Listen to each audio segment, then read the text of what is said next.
ګران مشر نیاز محمد مومن صاحب چې ډېر خواږه شعرونه ترې موږ واورېدل. ما ته د صاحب شاه صابري یو دوه شعره رایاد کړل چې ستړی ستومانه چې د کاره راځم، ستړی ستومانه چې د کاره راځم، تا یادومه چې په لاره راځم. او د کلي ډېرې لارې ډېرې کوڅې، د کلي ډېرې لارې ډېرې کوڅې، په دې کوڅه د چا د پاره راځم. ډېره مننه ستاسو. مشاعرې دویم شاعر ښاغلي جاوید همدرد صاحب له بلنه ورکوم چې موږ په خپل خوږ کلام ونمانځي. د چا تعلق چې د سوات د سیمې سره دی.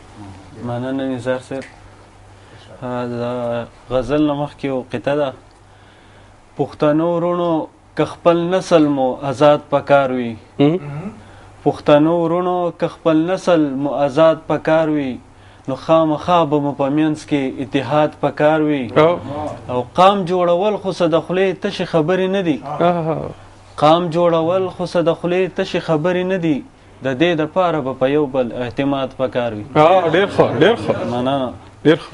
اوس غزل مطلب ده چې د حالاتو ناکړدو په مخ سپېړې راکړې، چې د حالاتو ناکړدو په مخ سپېړې راکړې، خپلو پردی کړمه پردو په مخ سپېړې راکړې.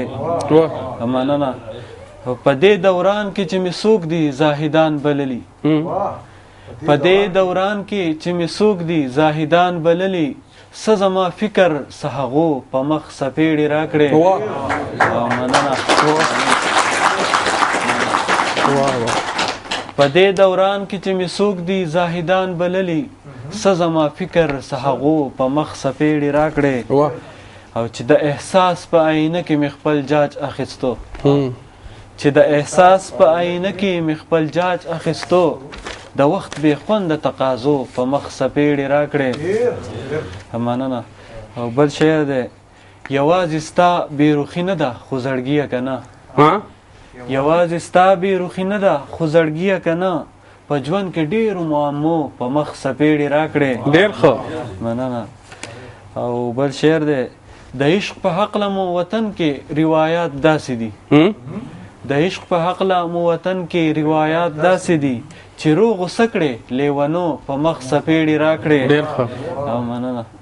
او ستا د یادونو سلسلې سوې چې خوږه اشنا، ستا د یادونو سلسلې سوې چې خوږه اشنا، تمام شپه مې شوګیرو په مخ سپېړې راکړې.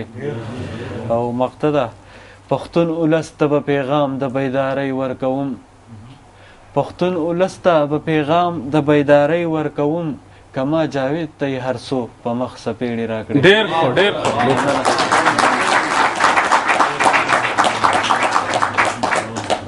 دا ښاغلی جاوید همدرد صاحب څوک چې نه صرف شاعر دی بلکې په فیسبوک کې د پښتو ژبې لپاره او د پښتو ادب لپاره ډېر په زړه پورې خدمتونه کوي.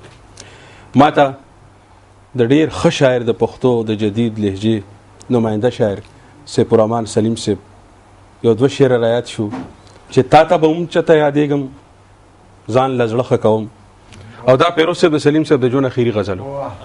تا ته به هم چته یادېږم ځان له زړه ښه کوم، تا نه به هم چته یېرېږم ځان له زړه ښه کوم. او ته په دې نه راځې خو زړه مې دلته بیا راولي، ته په دې نه راځې خو زړه مې دلته بیا راولي، زه چې ستا لاره کې ودرېږم ځان له زړه ښه کوم. او ډاکټر صاحب دا شعر دی پکې چې د ژوند غمونه داسې نه دي چې ما نشي موتی، د ژوند غمونه داسې نه دي چې ما نشي موتی، زه چې ستا زلفو کې پټېږم ځان له زړه ښه کوم.